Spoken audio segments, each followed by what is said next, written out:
Salak pelik rujak bosan ketika Hanapeng. Halo, Assalamualaikum. Sore ini aku mau buat rujak salak pelik. Ini bahannya gampang banget. Yang pertama sekali ada buah salak sendiri. Kita kupas, kita buang kulitnya. Jangan makan kulitnya, nanti bisa tuhuk.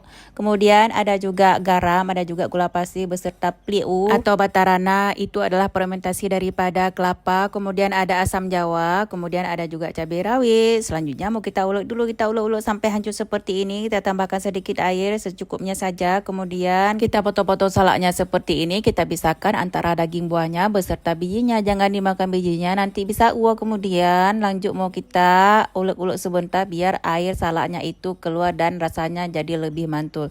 Ini lanjut mau aku potong semua karena ini kebanyakan tadi peliknya aku taruh atau batarananya. Selanjutnya mau aku ulek-ulek seperti ini sambil kita tekan-tekan salaknya. Di daerah kalian ada nggak sih batarananya? Aku juga nggak ngerti ya, tapi di Aceh ini banyak. Nah, ini dia hasilnya. Ini enak banget loh. Sama mencoba resepnya.